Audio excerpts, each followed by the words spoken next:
Welcome, everybody, to MasterClass Live. It is a new offering that we're providing to our members, which allows them to interact directly with our instructors. In light of the current climate, it's a member-only offering that we're actually allowing everybody to access for the foreseeable future. For those of you who are not familiar with MasterClass, we are an online learning platform which enables anybody to learn from the best. We have a catalog of over 80 classes with industry leaders like Martin Scorsese, Gordon Ramsay, Serena Williams, and the list goes on. My name is Davis. I am a senior creative producer here at MasterClass.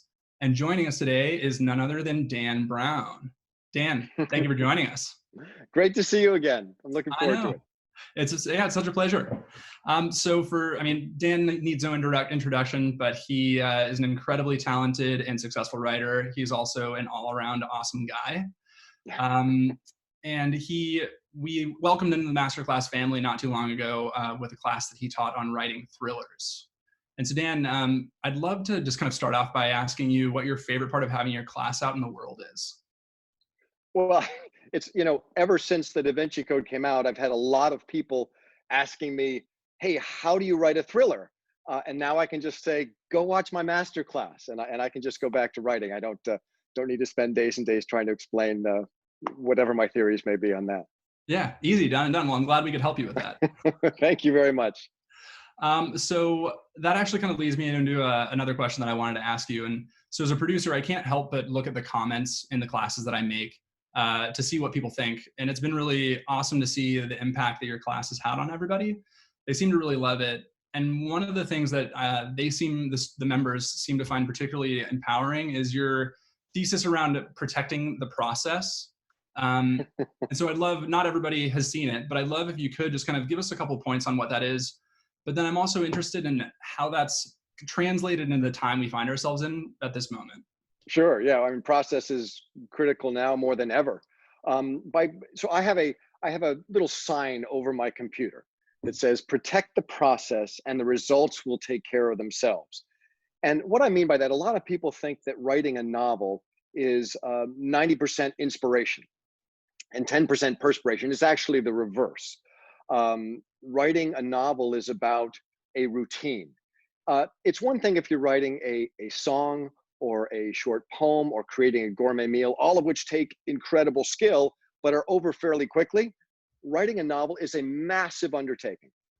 And in order to do it, you need to do it as close to every day as you can. And so when I talk about the process, I'm really talking about really two things: where you write and when you write. Now, when you write, it's really up to you. It doesn't matter. Most writers I know write in the morning. I write in the morning at 4 a.m. every morning, which may seem insane, but that's a great time of day because nobody's writing you email and nobody's bothering you. You can really write whenever you want, but I would suggest that you make it the same time every day, that you make it a time when you've got some energy in the tank and you might be inspired. The most important thing, though, really is where you write, creating that space in which to be creative. For me, I have no email, no phone, really no distractions. That for me is absolutely critical. And some people say, well, geez, I live in an apartment with 3 kids and, it's very, very hard to find a place with no distractions. I talked to a student shortly after the MasterClass came out who met me at a book signing and asked me that. And she was a young woman who was married and had a child, had nowhere to go. And she ended up going down into the basement of their apartment building and sitting in her car with a laptop in the passenger seat with her coffee at 5 o'clock every morning for 1 hour. And she's halfway through a novel. That's about protecting your process. I didn't know we were going to get into process quite this fast, but I brought something. So for all of you, this is to show how great a guy Davis is and how fun it was to work with MasterClass. This is what they gave me as a gift, as a parting gift: protect the process. And this actually is hanging, not at the moment, obviously, but in my bedroom, such as the first thing I see as I leave my bedroom in the morning, saying, that's right, protect the process. I'm going to work right now. Well, thank you. Thank you. I'm so glad that it didn't go in a closet somewhere, It's going back in my room immediately. Great. Well, thank you. And so, I mean, there are so many, I can imagine that there are so many distractions now more than ever. for people that are trying to be creative or do any work for that matter. And I'm curious, have you ever found yourself in a situation like this before? Because it's like there's so many distractions. It's easy to not be distracted by push notifications when there's nothing Sure. crazy going on in the world. But like, you know. Well, part of it is the amount of media that's happening, and I just tune that out. But part of it on a more philosophical level is trying to convince yourself that what you're doing has any relevance. I mean, in the real world. Now, I should tell you, I don't know if I mentioned this in the class, in the master class, but when I was writing the Da Vinci Code, um, as Robert Langdon is arriving at Lee Teabing's house, Chateau Villette, the Twin Towers came down, and I remember that very, very clearly. Remembering the days and weeks after that, trying to find relevance. I said, look, I'm moving imaginary characters through an imaginary landscape. There are people suffering. There's this terrible thing that's happened. How is this relevant? And in a strange way, and I think it's relevant to what we're going through right now, you need to almost see the chaos in the world as a kind of impetus to focus on your imaginary world. The world right now is kind of chaotic and kind of a mess. And I consider myself lucky to spend a good portion of my day in a world that I get to control. that's not quite so chaotic. It of course is for Robert Langdon, but for the rest of us, it's not that chaotic. So I would say, at the risk of sounding cliche, take lemons and make lemonade. Really let the chaos of the real world be the impetus to fold in on yourself and spend some time in that imaginary world. Mm-hmm.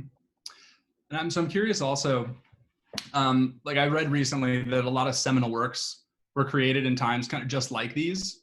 And like, for example, like Shakespeare and Sir Isaac Newton, who makes an appearance in the Da Vinci Code, if I remember correctly. Yes, he does.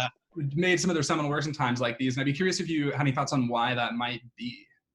I think that the skeptic in me would say, like, hey, look, at the time that Shakespeare and Isaac Newton were working, the world was a pretty bad place. And so just by nature of probability, some great things are going to happen during lousy times. Mm-hmm. The romantic in me would say, yeah, I think that there's something to be said for that. That, the stronger the wind blows, the tougher the tree has to be. One of the problems of writing in a really comfortable setting is that it's hard to convince yourself to do any work. You're just too comfortable. And this will sound very, very strange, but it is very honest. In some ways, it was easier for me to write when I was a starving writer. Mm-hmm. I had a book deal and I had to get this book out or else I wouldn't be able to pay my rent. And at some point you realize, like, wow, okay, I've been very fortunate. I've had some success. Technically, I don't have to write another book. And you're sitting there at 4 o'clock in the morning saying, what am I doing?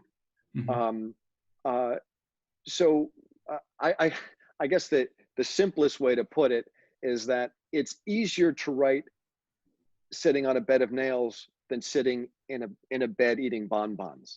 So don't try sitting on a bed of nails, but find that middle ground where you say, this is important to me and it's okay to be a little uncomfortable. Mm-hmm. And I should mention also, I think this is something I mentioned in the masterclass. If not, this is a little bonus, but I wrote a 100-page outline for the Da Vinci Code. And at the time, I was visiting my parents in Florida, mm-hmm. and we were in a small house. My brother was there. The nephews were there. It was absolute chaos. And I had nowhere to write. And I ended up writing the outline for the Da Vinci Code in my parents' laundry room with laundry going beside me most of the time, sitting on 2 milk crates with a laptop on an ironing board. Mm-hmm. And that is a true story. And that's about saying, look, you want to protect your process, you find that spot that can be private and don't take yourself too seriously. If you got to sit on a milk carton, just do it. That's the important thing, is the process. Yeah. And not to like overstate it, but there was something that was coming to mind. It's almost kind of like writing as though your life depends on it a little bit. Like that's dramatic, but make it important to yourself. It has to be a priority. And people say, how do I know if I'm good enough? Sometimes I don't know what to write. I'm not worried if you don't know what to write. I'm worried if you can't get up and put yourself in that chair every day at the same time and say, this is important to me. Mm-hmm. Got it. So I have another question, which is, I'd be curious to know if you think for the creative output that you think is going to come out of this period that we find ourselves in, if you think that what's happening right now might find its way into it, both like in an Oh, literal way, like there might be more and more works about what's currently happening. And there might be, I was more interestingly, if the climate might kind of seep in around the edges of the art that's created. I I believe you're right. I think that is definitely going to happen. It's already happening in the novel that I'm working on. Um, I'd love to write a novel about a virus, but I already did it, and a few years ago in Inferno. I'm not going to do it again. But it's interesting. I don't do many Zoom calls or Skype calls face to face, and the fact that I've had to do so many uh, has seeped into the novel that I'm writing now. And there is a character who is a red herring who really communicates with Langdon only through Skype Mm-hmm. or Zoom or one of these platforms. And we start to realize, like, wait a minute, how do we know he is where he really is? There's a white wall behind him. And that is an idea that I wouldn't have had if it weren't for this current environment. Mm-hmm. And when this novel finally comes out, there is a restaurant that closes because there is a pandemic and the restaurant has to close. And this way, a character was able to rent the space. And those are two sort of immediate examples of something I'm writing right now that is influenced by what's happening around us. Well, thank you. Thank you for sharing that with us. I had another question, which is like, I know that you're currently working on another book, and was curious if there was any light you might be able to shed on it. I know that they are very secretive. It's probably all very hush hush. Yeah, there will be no light. There will be nothing but darkness. No, actually, there is probably one thing I can share. And for anybody who's read my books out there, you know that Robert Langdon is a consummate bachelor. He's single. He likes his time alone. But very conveniently, at the beginning of every novel, he meets a beautiful woman who is either a physicist or an entanglement scientist or a cryptologist, somebody who has all of the skills that he needs to solve this mystery. He's been very fortunate that way. But at the beginning of this book, he is no longer a bachelor. He is in a committed relationship and has been for a number of years. He's head over heels in love. And the woman with whom he is in love is a character from one of my previous novels. And that's all I can say. That's entirely too much. I'll probably get in trouble for saying that, but there we you won't have tell anybody except for the entire live Is anybody audience. watching? I mean, I just feel like I'm talking to you. I'm not sure anybody's out there. I think there's probably a couple. Okay. Well, great. So thank you. And so for those of you who are just joining us, we have Dan Brown here for a MasterClass live event. And he totally just spilled the beans on his entire next novel. It's a bummer you missed it because he's never going to say it again. Yep. No, but actually a recording of this, for those of you just joining, a recording of this will be available in just a few hours after we end. So you will have a chance to kind of backtrack and take a look if you'd like. So I'd love to stop asking questions myself and open the door to the MasterClass members who are what this is all about. Great. What's exciting about what we're doing with you is that this is the first time that we're ever inviting your members, the members of your class, to join us live and ask their questions face-to-face or virtually.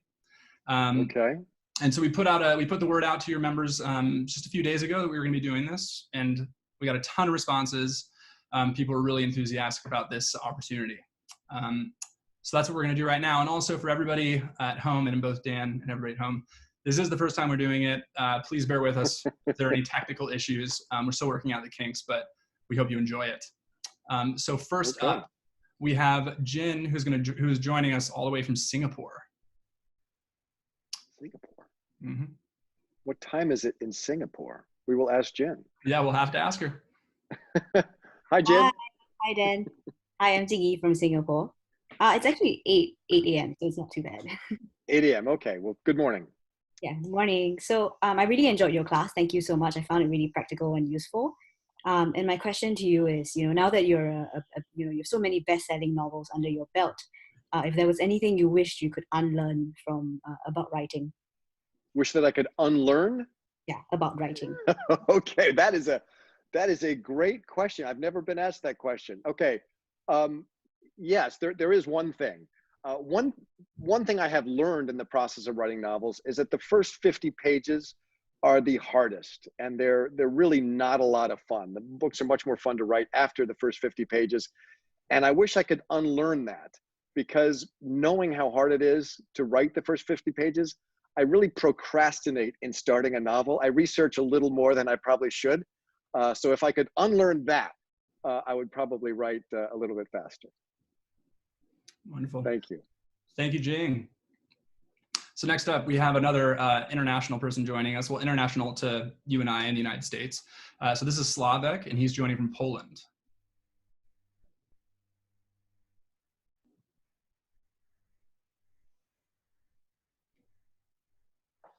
Hey, Dan. Hello, Slavek. Hey, nice to meet you. It's 2 a.m. in Poland, so happy to be here. You are committed. Of course. So nice to meet you. My question is, what would be your advice to less experienced writers who think that all stories have already been told and no story actually is fresh and interesting still? Wow. Well, the first thing I would say is this not very experienced writer has a very good sense of story, because you are absolutely correct. Every story has been told. And as an example, I always say, well, look at the books of Ian Fleming, James Bond, or the movies. If you haven't read the books, we all know James Bond is going to get the girl and defuse the bomb and kill the villain. The story's been told 100 times.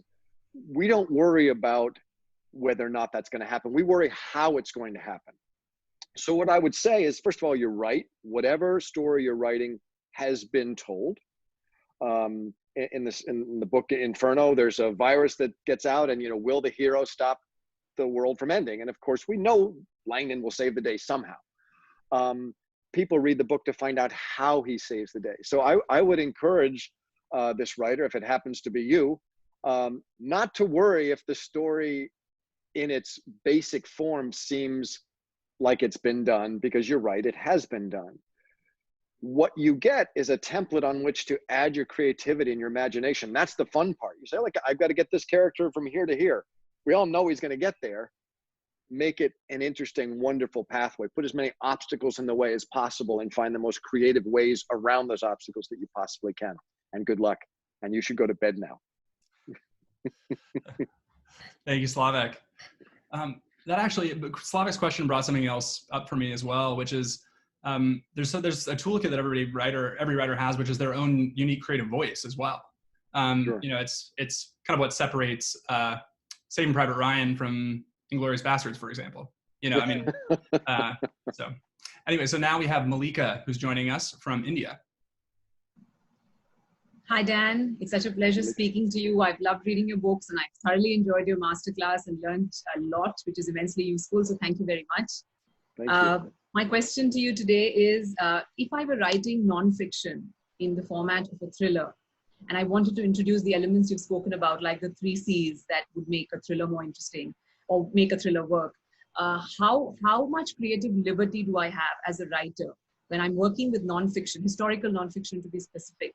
And I want to add in elements like bringing in suspense, compressed time, all the elements that you've spoken about. Sure. But I'm writing nonfiction essentially. How much creative liberty do I have? Do you have some sort of guideline you can give for writers?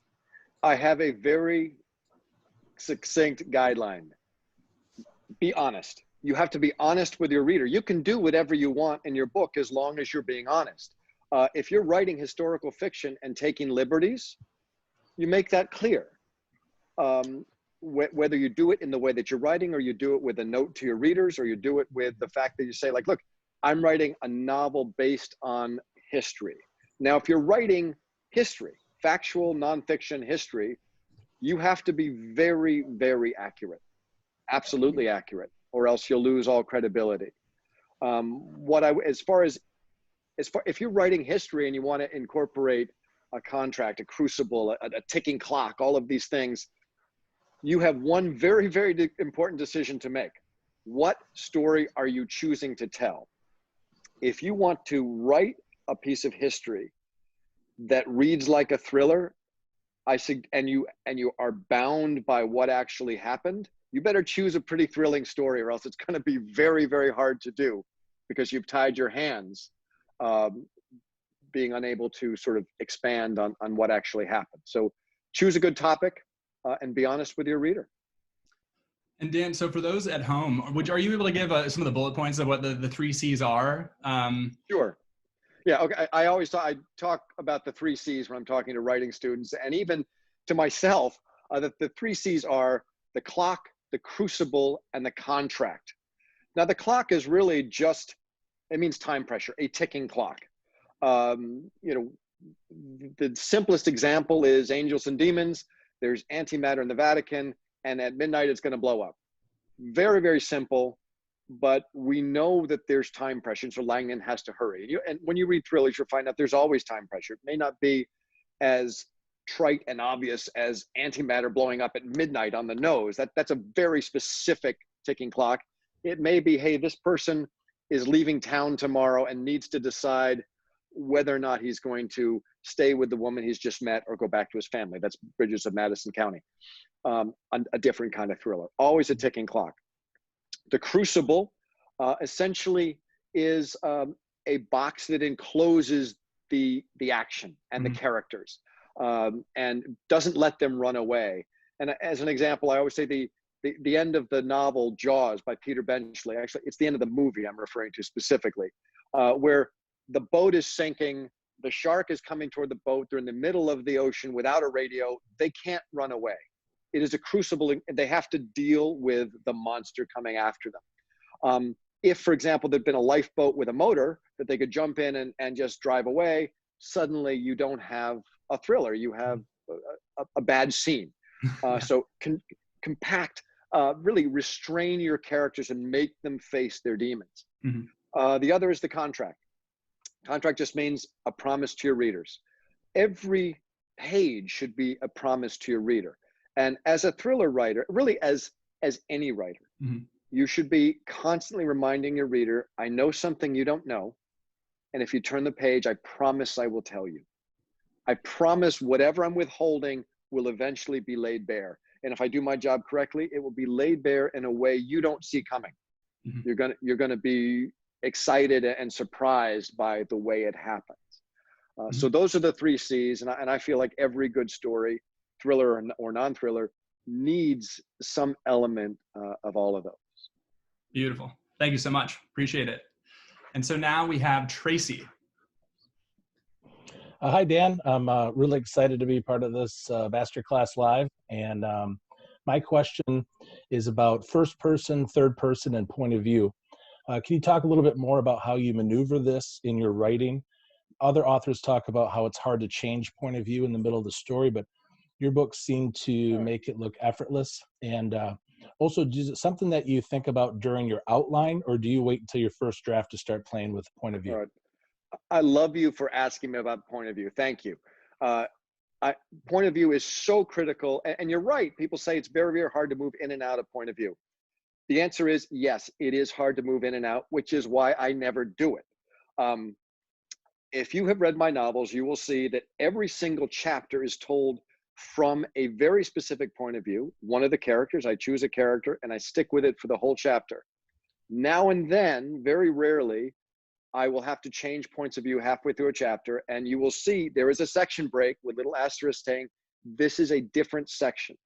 So what withholding point of view can do, or restraining it to a single character, is it lets you play fair with the reader and withhold information. So if you're an omniscient narrator and you're floating from one head to the next, two things happen. One is you kind of need, if somebody's holding a secret, you kind of owe it to the reader, if you can see inside that person's head, to tell them the secret. So when somebody has a secret, I write from the other guy's point of view, such that we don't get that yet. Okay? So the other danger in writing omniscient narrator and just sort of floating in and out is that the reader's experience is very disjointed. They feel like they're hovering over the action. If you in your own writing decide, I am writing this chapter from this character's point of view, and you withhold it only to what that character can see and know, the reader has the experience of being behind that character's eyes and being part of that character. So the question is, how do you choose which character?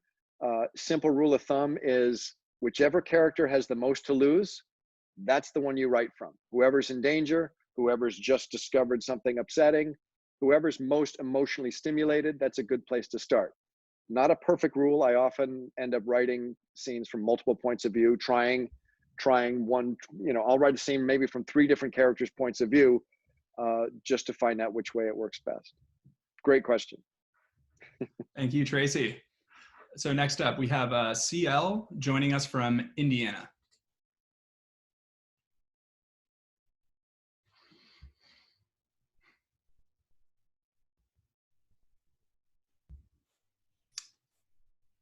Hi, CL.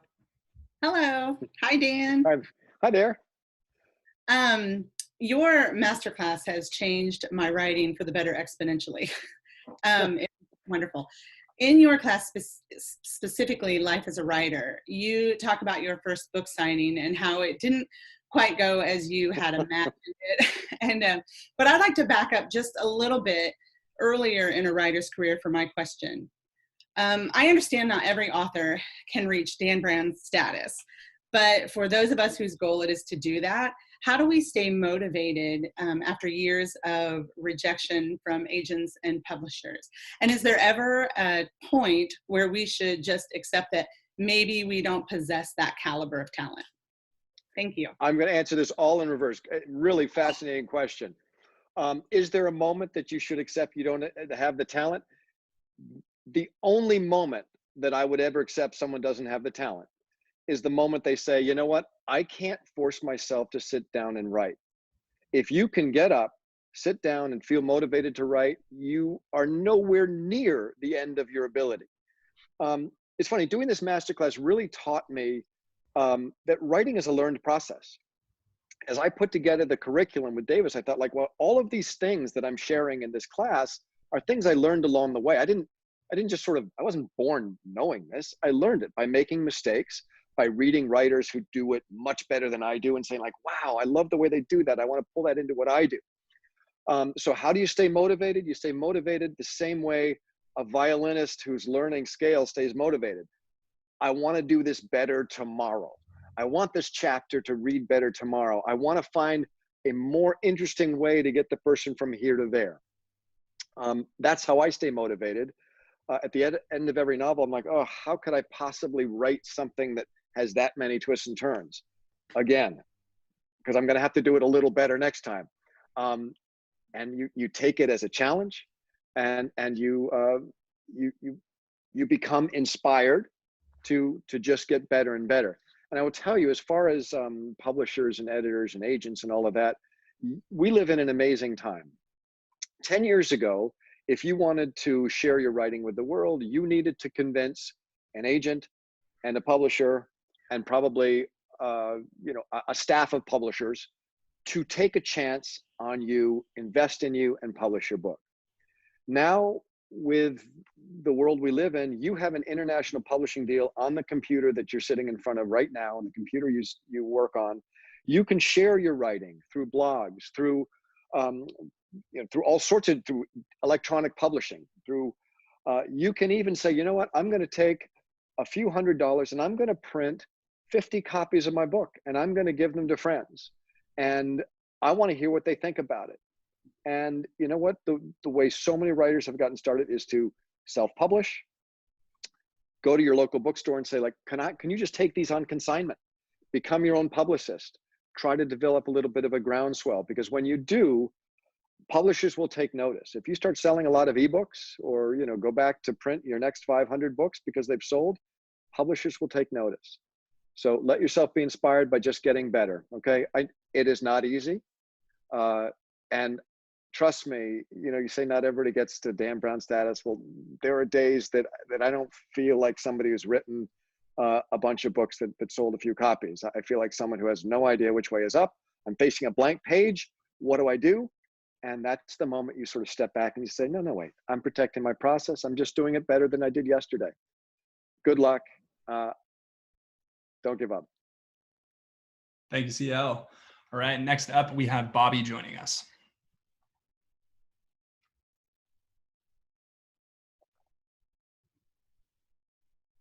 Hi, Dan. How you doing? Hey, Bobby. Hi. So I'm big into plot twists in my writing, and I was just curious, what aspects of life do you use as inspiration for twists in your stories? Oh, well, I use a lot of travel and a lot of reading. I like the real world inspires me. When I travel and I, for example, see the passetto that leads from Castle St. Angelo to the Vatican, and I find out it was used by popes to escape their enemies, I say, wow, that what a great thing to use in a novel, and I will use that as a twist.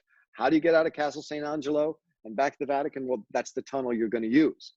When I was writing Origin, I had decided, I don't know if you've read Origin, but there's a villain in it who, of course, Langdon has to dispense with eventually. I had written the scene where Langdon kills him, and I was back at Sagrada Familia in Barcelona and saw something I hadn't seen on one of my first visits, and it was this terrifying spiral staircase. And I thought, wow, that's a much more interesting death than the one I've already written. So I went back and rewrote the scene to die there. So my inspiration is the real world. If you can't travel, read as much as you can. We're all sort of internet traveling at the moment, but thanks to technology, we have the luxury to do that. And is that a painting behind you, or that is very cool? Or is it a quilt? What is that? Okay, all right, very cool. Thank you very much. All right, next up we have Cindy joining us.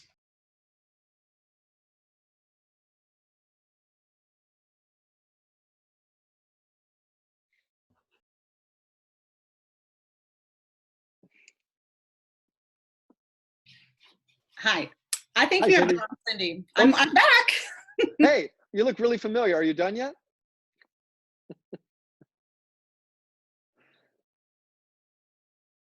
Oh, that's funny.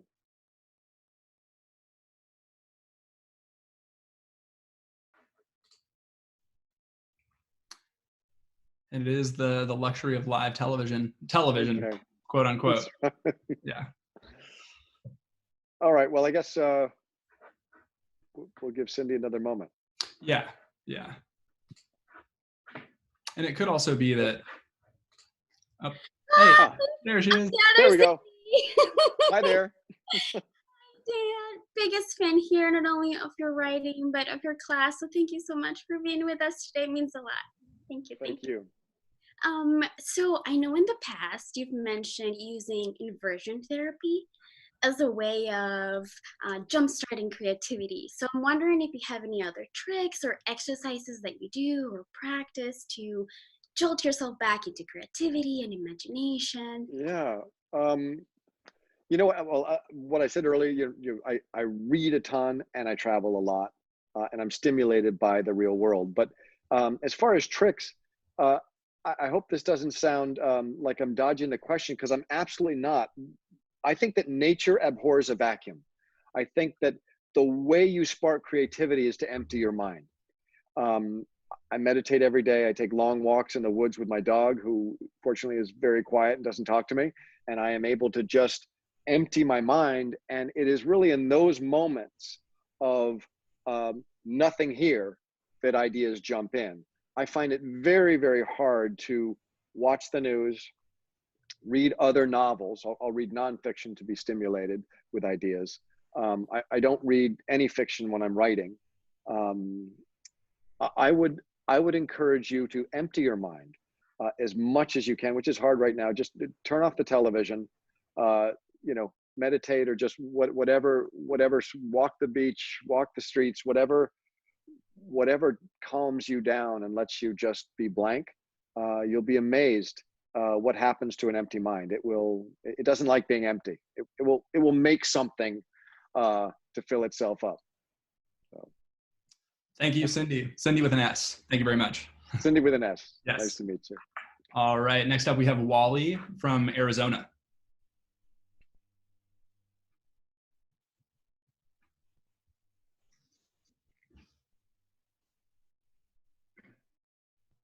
Hey, Wally. There we go. Hi, Dan. Thank you so much for being here. I'm enjoying this immensely. Oh, my pleasure. Hey, I have a question. It's really another question about protecting your process. When you get up at 4 o'clock in the morning to start writing again, do you start by reading what you read, what you wrote the previous day? And if so, how do you resist the temptation to start editing that and tweaking it and making changes to it and get caught up in that rather than moving forward? All right, you speak from experience, okay? Yes. you and I have the same problem, and a lot of writers have this problem, and it's called reading what you already wrote is easier than writing something new. That's what the problem's called. So I have a lot of tricks because I absolutely fall into that. And if I go back too far, I'll just start editing what I wrote yesterday. And the problem with editing immediately is that you really don't have perspective. You need a few days to come back to something before you can truly edit it. Because if you don't, what you do is you start editing, and after half an hour on one paragraph, you realize it's exactly what you wrote 30 minutes ago. You've changed it and gotten all the way back to where you started. So it's sort of a futile exercise. A couple tips I can offer you. One is I call it setting the table for breakfast. When I leave work, which is 10, 11, 12, on a good day, maybe 1 o'clock, I will write the paragraph that starts whatever I'm writing the next day, such that when I arrive to work the next morning, the engine's already running, and I don't sort of have this temptation to go back and look farther back. Oftentimes it will be the end of a chapter, and I'll start with the opening paragraph, the new chapter. Say, look, chapter 10, yes, it needs to be edited. You'll do that in a few days. Just leave it alone. You're on chapter 11, and the engine's running. And if you've written a good opening paragraph, you read it and go like, oh, good, okay, here we go. You know which way to go. The other thing I do, which I don't think I've ever admitted this, but you asked such an honest question. I'm going to give you a very honest answer. It is hard to resist going back and reading. Yeah. So what I sometimes do, I write with white text on a blue background. If the text has gotten to the point where it's pretty good and I find that I'm reading it over and over, I select all of it and I make it blue so I can't see it. That is embarrassing for someone who has written a few books. I should be able to resist that temptation, but sometimes I have to do that if I just find myself going back over it. So learn how to use colors on your word processor and just trick yourself into thinking it's not there. Thank you. All right. All right. Next, we have Sarah from California.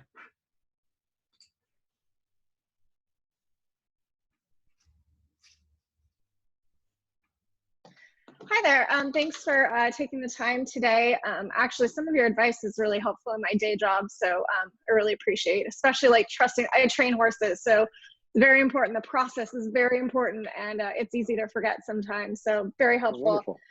My question is, your novels are very conspiracy based. Do you personally believe in conspiracy theories? I'm more of a skeptic. I, for example, don't believe UFOs are visiting us. I mean, I may be proven wrong on that one, but I tend to be more of a skeptic. I do believe, however, that there are hidden reasons that things happen. I think that the news that we hear is really not even close to the whole story, and that's, I guess we think of conspiracy as a bad thing. Conspire. The word conspire means to breathe together, people coming together in a hushed way and achieving something. I think that happens all the time behind the scenes. I don't think it's always a bad thing. So yes, I believe that conspiracy occurs. A lot of the most popular conspiracy theories I quietly disregard and don't give much credence to. I hope I've answered your question. You sound like you might be a conspiracy theorist, so I'm a little bit more of a skeptic. So, all right. Well, thank you, Sarah. So that wraps up the live student question segment of our MasterClass Live. We do have a couple great questions. Yeah, they did they had some really. And some of them were doing it at 2 o'clock in the morning. So that's impressive. Fans all over the place. It's great. Okay. So we do have a couple questions from other students that were not able to join us that we also wanted to run by you. Okay. And also for everybody out there who has just joining us or joined us just a little bit ago, we're doing a MasterClass Live with Dan Brown, and he is talking about all things writing thrillers, all that great stuff. So the next question that we have came from Sophia, and she said, successfully misdirecting readers with red herrings can be really challenging. But it's something that you do very well. what is your philosophy on the best way to get readers looking in the wrong direction? Well, that is certainly your job as a thriller writer. I mean, you always want people looking in the wrong direction. You want the truth to hit them on the side of the head, and they don't see it coming until maybe the line before. So red herrings are absolutely critical. Most thrillers involve the question, like, who's behind this? Like who's the killer? Who's the person pulling the strings? Who's this puppet master that's making everything happen? Before I answer the question, I'll just mention, I know I mentioned this in MasterClass, but I just have to tell the story. In Da Vinci Code, for those of you who've read it, there's a character, Bishop Aringarosa, and he looks guilty for an enormous part of the novel. And he is very much a red herring. And I should tell you that his last name, Aringarosa, is built up of two Italian words, Aringa, meaning herring, and Rosa, meaning red. He's literally Bishop Red Herring. And I always thought, I don't know, I mean, you do all sorts of crazy stuff to amuse yourself in a 2 or 3 year writing process. I always figured I'd change his name at the end, and I just sort of liked it and I left it. As far as creating red herrings, I'll just speak very specifically to that. The best way to do it is never to underestimate your reader. Your readers are very smart people, and they will be reading a novel thinking, okay, so the author just shone a spotlight on this person saying, you know, and the person's acting suspicious. That is the person the author wants me to think it is. That's a red herring. But I'm a smart reader. I'm not going to buy that. You have to create a second character that's over here that maybe in a stretch could have done it, but you don't really see the motivation. You're not sure. But the smart reader is going to say, that's the guy. That's the guy I'm not supposed to see coming. And then you have to create a third character who really did it that nobody imagined, and it just comes out of left field. Now, it's absolutely critical that you lay the groundwork such that when the reader finds out who the red herring is, they don't say, what? They say, oh my God, I can't believe I didn't see that. It was right in front of me the whole time. You have to be fair to the reader. You have to give them enough clues and enough backstory that it's not a character that just sort of appears out of nowhere. It's somebody we've been dealing with.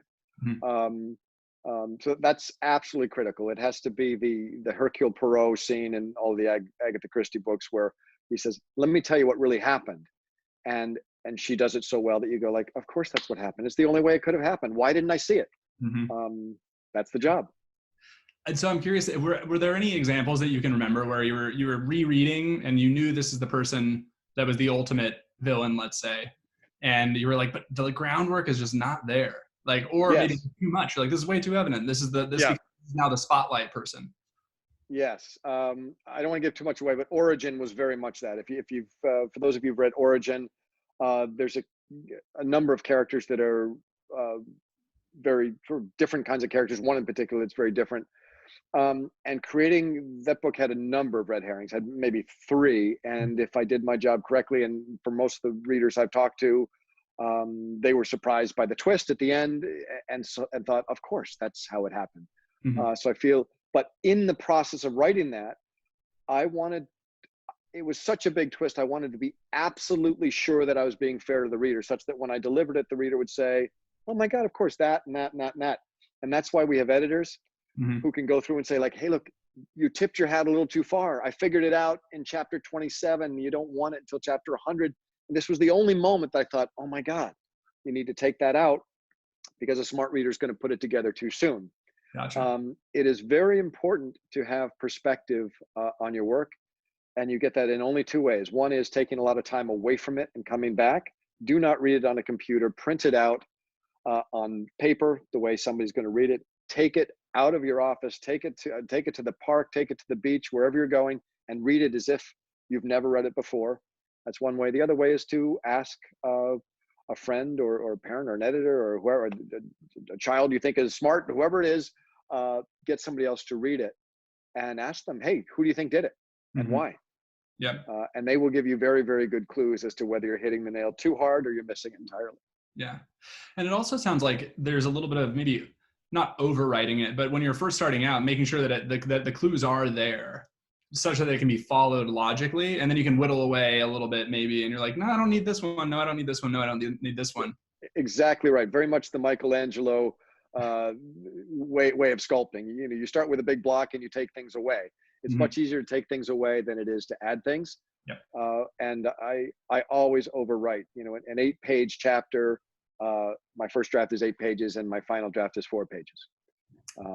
You're always taking away. Cool.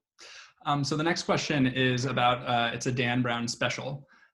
So it's from Ned, and it seems like almost every one of your chapters ends on a cliffhanger. How do you keep them from becoming redundant or stale? Well, I think the easiest way to answer that is I'm always trying to get out of a scene before it's over. You know, good movie directors, they say they come into a scene late and they get out early. Meaning, rather than a scene in a novel where 2 people are walking down the street and they come together and say like, "Hi, how are you?" and you get to all the pleasantries, and 5 minutes into the conversation they say, "What, you were at that party?" You start with the line, "What, you were at that party?" And you know, we'd been talking for 5 minutes and I just learned it, and boom, you're right into the action. The same for the ending, for cliffhangers. Rather than tying things up in a nice little bow, you get out before the bow is tied up, such that the person says, "Oh, well, I've got this half-open package and I'm going to need to actually turn the page to the next chapter to find out what happens." And then they get to the next chapter and it's actually tying up the bow from a chapter 3 times ago. And so you get these parallel plot lines that are woven together such that there's always something you don't know. You're simultaneously solving a problem and posing a problem. You don't want to frustrate your reader by having too many cliffhangers and not solving problems. You want them to feel like things are clear and they're making progress, but you're constantly introducing new questions as you go, or else things do start to feel stale. That's really interesting. I hadn't really ever thought about, you know, because you do think about the cliffhanger, but you don't necessarily think about like the preceding content quite as much. And so it's almost like there's an art to cliffhangers, which is 1, crafting the right one, but also 2, having enough kind of like tension and release leading up to them so that they remain satisfying. Or I guess absolutely. And, you know, I grew up, my mom was a professional musician, and I grew up as a musician, spent a lot of time making music and studying music. And when and also I did a lot of creative writing as a kid. And we didn't have a TV, actually, when I grew up. My parents didn't want to have a TV. They wanted me to read. Yeah. So, you know, and they said, I said, "This is crazy. I've got imaginary friends. You know, this is, I'm a very strange child."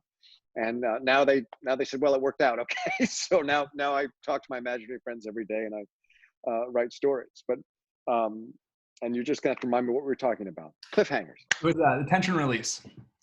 Music. Writing books is a lot like writing music. Good stories, even good paragraphs, have tension and release in the same way that a musical line will ask a question and then give an answer. Writing is about tempo, about keeping the right pace, about varying the pace. A great symphony has fast parts and slow parts, changing the timbre, the orchestration. All of that is very, very similar to music. And so the idea of a cliffhanger is a musical leading tone. It's that thing that makes you go like, "Oh, give me the tonic, give me the resolution of this chord," but just not giving it to them yet. So wonderful. So our last question is from Phoebe. She said, "During your course, you entered and exited through what appeared to be a secret passageway through a bookshelf. Is this really in your home? And if so, where does it lead?" Wow, that's the last question. That's a pretty direct question. Yes, it is really in my home. In fact, it is right behind me. Let's see if I can. It's right there behind Simon. Behind the bust. And I guess I could. We're all friends. I could just take you through that door, right? I can show you where it leads. If you are. And we're out of time. Oh. Yeah. And that's suspense. I mean, we'll do it again, and next time we'll go in. Now I'm even more intrigued. I'll be there. I'll read that next chapter for sure. I'm not sure I can get through it. No, it's all right. I think Wi-Fi, I mean, you're probably plugged in and all different kinds. I think it would be a fiasco. And we've had such a nice time. But next time. Next time for sure. I'll be unplugged and we'll journey into the other dimension that is behind that door. Great. Well, so that brings us to the end of our live session with you, Dan. Is there anything else you want to say to our people watching? You know what? I guess I would just say that if you are not a member of MasterClass, it is the most wonderful concept and execution of a teaching platform that I've ever seen. And I'm a terrible chef, for example. I'm an awful cook, but I appreciate food. And I've watched some cooking classes not to learn how to cook, but to appreciate what I'm eating. I've watched some athletic classes, not because I'm a great athlete, but because I'm fascinated by what it takes to get your body to do some of these things that people can do. So I guess I would say, especially now in this world where we're home a lot more, and our connection with the outer world is virtual. You know, I don't mean to pitch your platform, but I'm just so impressed with what you guys do, and I've so enjoyed the other classes you have. I would encourage people to get out there and learn some things that they haven't known about. And who knows, you know, you might end up watching a cooking class and writing a thriller about a chef in a restaurant who, you know, whatever it is. So let the classes inspire you and inspire your writing in the process. Well, thank you. Thank you so much. We are honored. And it's, I mean, it's such high praise coming from you. We really appreciate it. So now, just before we take off, as a reminder, MasterClass Live will take place every Wednesday. So be sure to tune in next Wednesday. We are being joined by the iconic interior designer, Kelly Wursler. That is taking place Wednesday, April 22nd at 5 p.m. Pacific. And finally, for the members of MasterClass who signed up for the thriller writing class discussion that's going to be following this, we can't wait to dive in deeper and keep the conversation going. Thank you to Dan once again, and thank you everybody else for joining.